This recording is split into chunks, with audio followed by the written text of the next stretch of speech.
नाज़रीन आदाब, सियासत टीवी के तालीमी प्रोग्राम सियासत कैरियर गाइडेंस में आपका इस्तकबाल है। मैं हूं आपका मेज़बान मोहम्मद मुनीर और मेरे साथ मौजूद है माहिर तालीम एम ए हमीद। नाज़रीन, आज हम बात कर रहे हैं सीएम ओवरसीज़ स्कॉलरशिप के तहत। आज हम जानेंगे कि तेलंगाना स्टेट में जो ख़ासतौर पर माइनॉरिटी स्टूडेंट्स के लिए जो 20 लाख की रकम की इमदाद की जाती है, तो वो इसके लिए कौन अहल है और कौन कौन से कोर्स के लिए दाखिले की बुनियाद पर इन्हें ये रकम दी जाती है, ख़ास तौर पर माइनॉरिटी स्टूडेंट के लिए। तो उसमें क्या तरीक़ाकार रहेगा और क्या इस बार जो है तब्दीली है या फिर वही पुरानी रिवायत के तौर पर दिया जाएगा, उस बारे में हम तफसील से जानेंगे एम ए हमीद से। सर, आप जानते हैं कि सीएम ओवरसीज़ स्कॉलरशिप के नए जो नोटिफिकेशन की बुनियाद पर जो मौक़े निकल आते हैं, तो किस तरह के तलबा और तालिबात में ये रकम दी जाती है, उस बारे में बताएँ।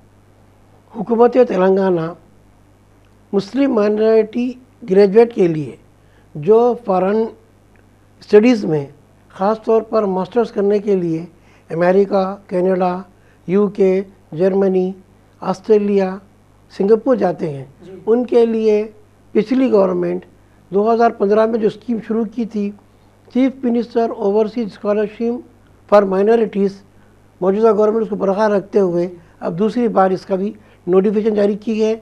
अब जो कैंडिडेट 1 जनवरी 2024 से 31 जुलाई 2024 तक जा रहे हैं, उनके लिए ऑनलाइन फॉर्म भरना है।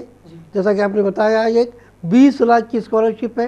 20 लाख रुपीज़ आपको 2 इंस्टॉलमेंट में आते हैं और 1 वे एयर टिकट आपको 60,000 तक मिलता है। इस तरीके से तेलंगाना के तलबा जिन्होंने ग्रेजुएशन की तकमील की और वो तमाम शराइत मुकम्मल करते गए, तो ऑनलाइन फॉर्म दाखिल करते हुए इस स्कॉलरशिप की जो खती रकम है, इससे भरपूर इस्तेफादा कर सकते हैं। सर, आपने बताया कि ग्रेजुएशन के बाद जो मास्टर डिग्री के लिए जो अप्लाई करते हैं, बैरूनी ममालिक का दौरा करते हैं, तो उनके लिए स्कॉलरशिप दी जाती है। तो जो शराइत की बुनियाद रखी गई है, तो वो वाज़ह करें आप। बुनियादी तौर पर जो अहम शराइत है, कंडीशंस हैं, सबसे पहले कैंडिडेट तेलंगाना का हो, यानी उसकी स्टडी 1st से 10th तक इंटरमीडिएट लेवल पर और डिग्री लेवल पर तेलंगाना में हुई हो। दूसरा, डिग्री में उसका परसेंटेज 60 या 70 से ज़ायद हो। तीसरा, पेरेंट्स मदर या फादर कोई गवर्नमेंट सर्वेंट ना हो। फिर दूसरे जो हैं GRE एग्ज़ाम है, उसको क्वालिफाई करें, और आइल्स एग्ज़ाम IELTS या फिर PTE, दोनों में एक लैंग्वेज टेस्ट है जो इंग्लिश का, उसको पास करें। ये तीनों बुनियादी शराइत हैं, डिग्री, GRE, आइल्स। इसके बाद ही आप फॉर्म दाखिल कर सकते हैं। उसके बाद आपको पूरी चीज़ें ऑनलाइन दाखिल करना है।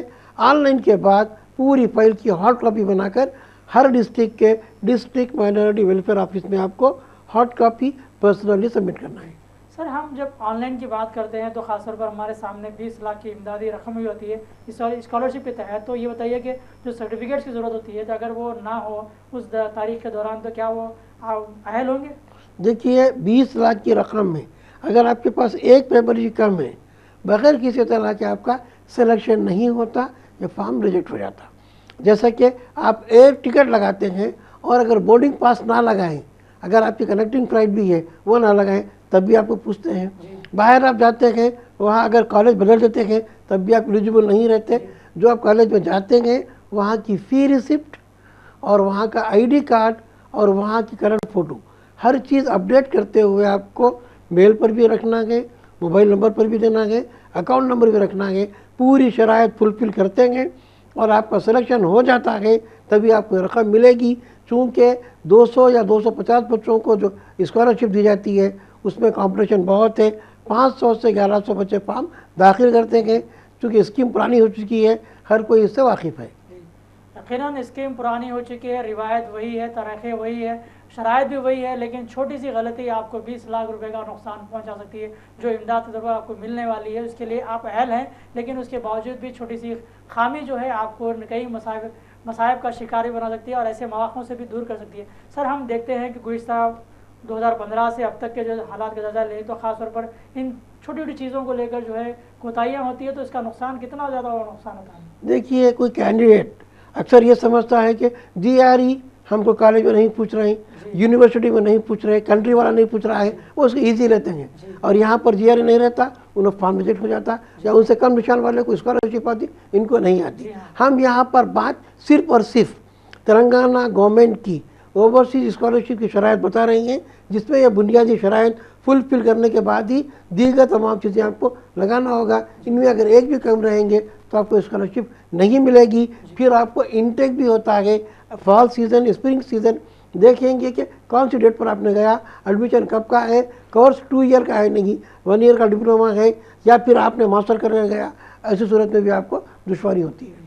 यकीनन दुश्वारियाँ हैं, सराहतें भी है, मौक़े भी है, और इस तरह की जो है स्कॉलरशिप के तहत रकम भी दी जाती है, तो आप ही का फ़ायदा है। तो सर एक सवाल मेरे जहन में आया कि जैसे आपने बताया कि ईजी फॉर्मेट है जिसके लिए हम जा सकते हैं, सीरियस भी होना है क्योंकि जो ज़रूरत चीज़ें वो भी होना है, लेकिन इसके दरमियान में ओवर कॉन्फिडेंस आ जाता है। बात वो नहीं है, जैसा कि आपने बात ओवर कॉन्फिडेंस की, यकीनी तौर पर तलबा होते हैं वो ये समझता है कि हमको एडमिशन मिल गया, वो GR पूछ ही नहीं रहा है, तो ये ओवर कॉन्फिडेंस में आएगा। हम बोल रहे आपको US वाला नहीं पूछ रहा या आपको यूनिवर्सिटी नहीं पूछा, ये अहम नहीं है, यहाँ पर ओवरसीज पे मैंडेटरी है। तो ये बात को आप समझें, और ओवर कॉन्फिडेंस में आपको नुकसान हो जाएगा। यहाँ पर बात सिर्फ ओवरसीज की स्कॉलरशिप कर रही है, आपको कंट्री नहीं पूछ रहा है, यूनिवर्सिटी नहीं पूछ रही है, आपको वीज़ा आ गया है, हम पढ़ रहे हैं, ऐसे बहस करने से आपको स्कॉलरशिप नहीं मिलेगी। तेलंगाना में सिर्फ इसी स्टेट के बच्चों के लिए एक बड़ी रकम है, आपके पास अहलियत है, आप तमाम रिक्वायरमेंट फुलफिल करते हैं, तो इसे भरपूर फ़ायदा उठाइए। स्कॉलरशिप हासिल करने के लिए ऑनलाइन फॉर्म भरना, तमाम सर्टिफिकेट पूरे इनक्लोज करना, उसकी हार्ड कॉपी सबमिट करना, तभी आपको मंजूरी होगी। तो यकीनी तौर पर आपको रकम देर दुरुस्त होगी लेकिन ज़रूर मिलेगी। यकीनन उम्मीदें वाबस्ता है, रकम भी आपको मिल सकती है, लेकिन ओवर कॉन्फिडेंस के बजाय आप ओवरसीज स्कॉलरशिप के जो शराइत है उनको अगर फिल करेंगे तो फिर आपके हक़ में वो पैसे आ सकते हैं। सर अब हम बात करें कोर्स के अतबार से, तो ये बताइए कि अहलियत के अतबार से कौन कोर्स है, कोर्स के किस ममालिक से जो है दिए मिलते हैं? हाँ, यहाँ पर कोर्स में अहम बात यह है कि कैंडिडेट यहाँ से ग्रेजुएशन किया हो, यहाँ पर मास्टर्स ना किया हो, बुनियादी शर्त। दूसरी बात, जो कंट्री को जा रहा है वहाँ पर वो 2 ईयर ड्यूरेशन का मास्टर कोर्स करें। अगर कोई यहाँ पर डी फार्मेसी करता है तो एलिजिबल नहीं होते, इस तरीके से वो वहाँ पर 2 ईयर का मास्टर करें। अगर वो जाकर कनाडा में 1 ईयर का डिप्लोमा करता है तभी वो अहल नहीं होता। तो यहाँ पर स्टार्ट कोर्स कब से हो रहा, एंड कब हो रहा, जैसा कि आप US का F1 देखते हैं, उस पर लिखा होता है स्टार्टिंग कोर्स, एंड कोर्स, उसमें आपको ड्यूरेशन आ जाता है। तो जो मियाद है वो पूरी 2 ईयर की हो। सर ग्रेजुएशन लेवल पे क्या परसेंटेज होना चाहिए? हाँ, अभी मुझे बताया कम से कम तो 60% है, लेकिन कंपटीशन बढ़ने के बाद 70.7 पर ख़त्म हुआ, 71 पर ख़त्म हो रहा, 74 पर हो रहा, मिनिमम 60% होना है ग्रेजुएशन में। चाहे आप इंजीनियरिंग ग्रेजुएट BE BTech हो या जनरल ग्रेजुएट BA BCom हो, आपका जितना परसेंटेज अच्छा रहेगा वो देखिए। आप GPA CGPA नहीं बल्कि परसेंटेज, अगर किसी का CGPA 8.9 है और उनका परसेंटेज 84 हो जाता है तो परसेंटेज को देखेंगे तो आपका सिलेक्शन होगा। सर परसेंटेज में जो फ़र्क ज़ाहिर होता है तो बहुत सारे बच्चे जान नहीं पाते कि उनका परसेंटेज क्या है। हाँ, बहुत से बच्चे ग्रेजुएट करते हैं, उनको उनका डिग्री का परसेंटेज नहीं आता। जी हाँ, डिग्री 3 ईयर की हो, 6 सेमेस्टर हो, सेमेस्टर 1 2 3 4 5 ख़त्म होने के बाद ट्रांसफर जो उसको सर्टिफिकेट आता है वो ज़रूरत नहीं पड़ती, बल्कि आपको कंसोलिडेटेड जो मेमो आता है उस पर पूरे ईयर्स और पूरे सेमेस्टर आ जाते हैं। फाइनल स्कोर जो होता है उसमें आपको CGPA भी आता, परसेंटेज भी आता, CGA से आप परसेंटेज निकालेंगे तब आपको आएगा कितना कॉम्पिटिशन हमारा था। चाहे आप प्रोफेशनल ग्रेजुएट B फार्मेसी या BTech या BE हो या general graduate BA BCom BSc हो। सर हम जब शराइत की बात करते हैं तो हमारे पास वो दस्तावेज़ात मौजूद नहीं रहते हैं, इसके अलावा हमें क्या रास्ता निकलता है? यहाँ पर आपको 1 महीने का वक्त होता है, 1 महीने में तमाम शराइत की तकमील कर लें। आपको बोर्डिंग पास रखना है, आपका बैंक पास रखना है, GRE करना है, तमाम कंडीशन फुलफिल करेंगे तभी आप अहल होंगे। दस्तावेज यानी जो डॉक्यूमेंट्स रहते हैं एक भी कम है, एलिजिबल नहीं रहते, आप उसकी पूरी फाइल देखकर उसके लिहाज से तैयारी करें। जो वक्त ने है आपके पास जो कम है वो निकाल लें।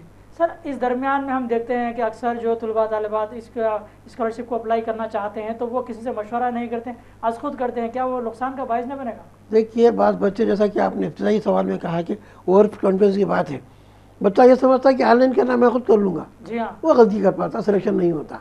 तो यहाँ पर आपके पास ऑनलाइन करने के लिए पहले पूरी चीज़ें कंप्लीट करना, एक भी सर्टिफिकेट नहीं रहा तो रिजेक्ट हो जाता है। मैंडेटरी है नहीं, EWS मैंडेटरी नहीं है, कास्ट सर्टिफिकेट आप पास है तो लगाइए, नहीं भी रहा तो माइनॉरिटी के लिए ज़रूरी नहीं है। और इनकम सर्टिफिकेट मैंडेटरी है। आधार कार्ड पेरेंट का है, इधर मदर फादर बोथ, पूरा को तेलंगाना का हो। जितनी चीज़ें आपकी रहेंगी डॉक्यूमेंट को पूरा कर लीजिए। ओवर कॉन्फिडेंस ना जाते हुए, खुद ना करते हुए बेहतर है कि पूरी स्टडी करें। तेलंगाना epass.cgg.gov.in जो वेबसाइट है, जो पोर्टल है स्कॉलरशिप का, उसमें जाएंगे तभी आपको ऑफर स्कॉलरशिप में आएगा। ओवरसीज स्कॉलरशिप माइनॉरिटी, उसमें आप पढ़ लेंगे, पूरी चीज़ें आपको मिल जाएगी। जियो नंबर भी आएगा, ऑनलाइन सबमिट भी करेंगे और आपको जितनी चीज़ें जो फॉर्मेट में अपलोड करना है उसमें आपको अपलोड करना होगा। जितने डॉक्यूमेंट आपने अपलोड किया वो तमाम की कॉपीज़ को अटेस्टेड करवाते हुए गज़ेटियर से DMW में सबमिट करना होगा। सर हम सवाल करें आपसे कि जैसे कि जानते हैं कि इस तरह की मौके निकल आते हैं तो गवर्नमेंट सर्वेंट वालों को भी मिलेंगे या फिर प्राइवेट जॉब करने वाले जो ऐसे पेरेंट्स होते हैं जिनकी इनकम कम रहती है तो उनके लिए भी अहल है? बताया मैंने इब्तदाई तौर में आपको, इब्तदाई ज़रूरी है कि बच्चे की तालीम यहाँ पर हो, फर्स्ट से लेकर डिग्री तक। और पेरेंट में मदर या फादर कोई भी गवर्नमेंट सर्वेंट ना हो। कोई गवर्नमेंट सर्वेंट रहे, सैलरी कुछ भी पोजीशन पर रहे, ग्रुप 4 भी के रही, वो एलिजिबल नहीं रहते। यकीनन ये बात वाज़ेह हो चुकी है कि जो गवर्नमेंट सर्वेंट पेरेंट्स की जो जॉब है तो अगर वो इसके लिए अप्लाई करते हैं बच्चों के लिए तो उनके लिए एलिजिबल नहीं है, और दूसरों के लिए जो प्राइवेट जॉब है या कोई ऐसा सेल्फ करते हैं तो उनके लिए अहलियत रखती है। सर हम अब जो बात करें तो सीक्वेंस वाइज जो डॉक्यूमेंट्स होते हैं जिसका आप जिक्र करें तो चाहें। मैं चाहूँगा आपको कि आप अपनी पूरी मुकम्मल फाइल पहले बना लें।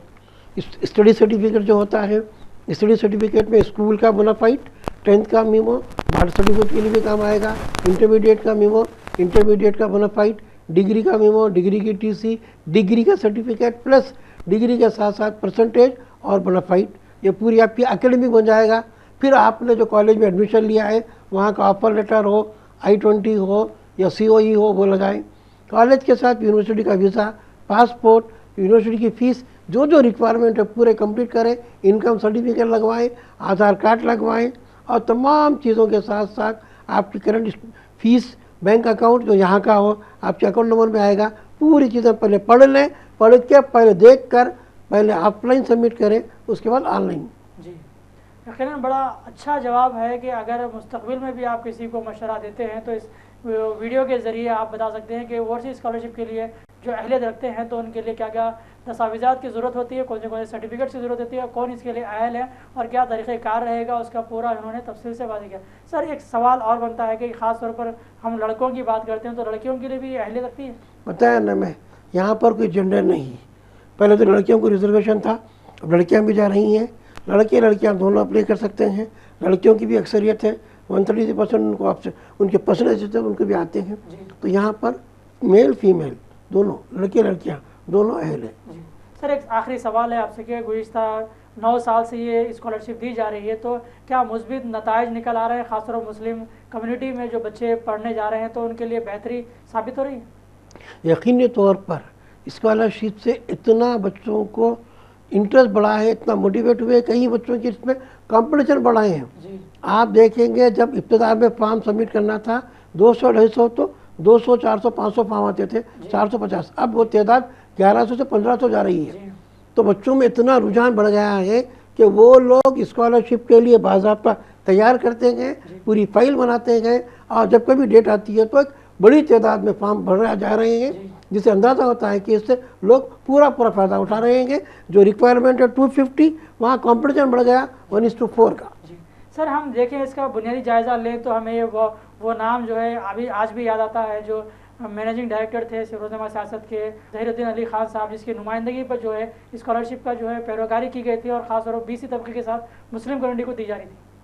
बिल्कुल यकीनी तौर पर हम इस मौके पर मरहूम जनाब ज़हीरुद्दीन खान साहब को खराज अक़ीदत पेश करते हैं। वेबसाइट पर चेक करते हुए जब देखें कि ओवरसीज स्कॉलरशिप ST के लिए है, ओवरसीज स्कॉलरशिप BC के लिए है, क्यों ना माइनॉरिटी के हो।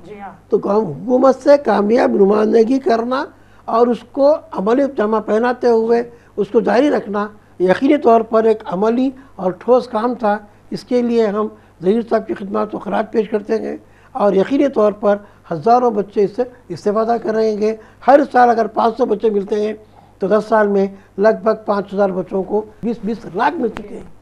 यकीनन ये बड़ा इस्तेहकाम और जो है ऐसा मुकाम है कि 20 लाख रुपए की स्कॉलरशिप अगर फ़र्द वाहिद को मिलती है तो उसकी ज़िंदगी कितनी बेहतर बनती है। कितने दूरअंदेश थे ज़हीरुद्दीन अली खान साहब जिनकी बुनियाद पर, जिनकी नुमाइंदगी की बुनियाद पर ऐसे जो है अजीम कारनामे अंजाम दिए गए और आज भी वो स्कॉलरशिप चल रही है और कई ऐसे मुस्लिम तलबा तालिबात इस स्कॉलरशिप के तहत अपने मुस्तक़बिल को संवार रहे हैं। सर, बुनियादी बातों के साथ साथ हम आखिरी बात ये करेंगे, इस सिलसिले को बरकरार रखने के लिए या इस तरह के जो है मौक़े मिलते हैं तो मुस्लिम कम्यूनिटी को किस हद तक सामने आना चाहिए? देखिए, सबसे पहले सीनियर बच्चे अपने जूनियर बच्चों को बता जी हाँ, दें। जी हाँ, कोई ऑस्ट्रेलिया गया, अरे मैं गया था स्कॉलरशिप है क्या, जी हाँ, तो सबसे पहले बहुत पब्लिसिटी होती है। जी। और कोई तैयारी नहीं है, तैयारी कर लो, उनको बोल दो जीआरई नहीं लिखा मैं, अब जीआरई लिख दो, जी हाँ। आइल्स नहीं तो आइल्स लिख दो। जी तो इस तरीके से सीनियर बच्चे जूनियर बच्चों की हेल्प करें। जी अब जहाँ जहाँ पर अपनी ख़ास तौर पर हैदराबाद और तेलंगाना की जो कम्युनिटी है वो बच्चों की रहनुमाई कर रहे हैं, उससे बड़ा फ़ायदा हो रहा है और लोग इंतज़ार में रहते हैं और जब फॉर्म दाखिल करते हैं। यकीनन बड़ा अच्छा जवाब उन्होंने दिया कि सीनियर की जिम्मेदारी होती है कि अगर वो स्कॉलरशिप से इस्तेफ़ादा उठा रहे हैं तो उनका ये बुनियादी मकसद बनता है कि वो दूसरों की जो है रहनुमाई करें, उनको इस काबिल बनाएं कि वो इस स्कॉलरशिप के तहत आगे बढ़ें और इसको हासिल करते रहें और ये सिलसिला यूँ ही चलते रहे ताकि हमारी जो मुस्लिम कौम है वो भी आगे बढ़े। इन्हीं सवालात और जवाबात के साथ आज के इस प्रोग्राम को हम इख्तिताम में पहुँचाते हैं। हमें उम्मीद है कि इस स्कॉलरशिप के तहत आप भी दूसरों तक ये पैगाम पहुँचाएँ, उनके भी लिए राहत कारी बने और राहत से आगे उनको आगे आने दें। फ़िलहाल मोहम्मद मुनीर को और माहिर तालीम एम ए हमीद को इजाज़त दें। देखते रहें सियासत टीवी प्रोग्राम सियासत करें गाइडेंस। अल्लाह हाफ़िज़।